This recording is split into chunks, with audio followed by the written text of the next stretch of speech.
తూర్పుగోదావరి జిల్లా రాజమండ్రిలో రాజకీయాలు ఆసక్తికరంగా మారాయి. మాజీ ఎంపీ ఉండవల్లి అరుణ్ కుమార్, ఎమ్మెల్సీ సోము వీర్రాజు మధ్య మాటల యుద్ధమే నడుస్తోంది. ఇటీవల ఆర్ఎస్ఎస్ పై ఉండవల్లి చేసిన వ్యాఖ్యల నేపథ్యంలో సోము వీర్రాజు స్పందించారు.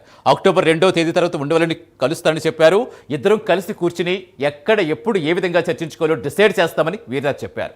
వీరిద్దరి కలయిక ఎప్పుడు ఉంటుందో అని ఇప్పుడు సర్వత్రా ఆసక్తి నెలకొంది. పుట్టి 100 సంవత్సరాలైన సందర్భంలో పాంచజన్యం అనేది ఒక గ్రంథం.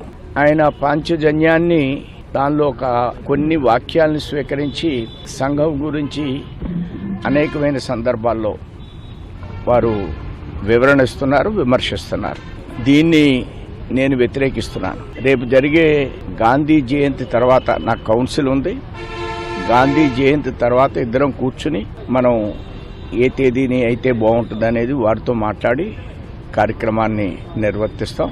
నా సవాల్ని ఇది సవాల్ కాదు, సంవాదం, వివాదం కాదు, సంవాదం. ఒకళ్ళనొకళ్ళు అర్థం చేసుకునే ప్రయత్నం మాత్రమే. ఆ విధంగా ఉభయం కూర్చి తేదీ ప్లేసు ఫైనలైజ్ చేస్తాం. సంవాదం ఎక్కడ ఉంటుంది సార్? ఆరు బయట ఉంటుందా, లోపల మనసులో ఉంటుంది.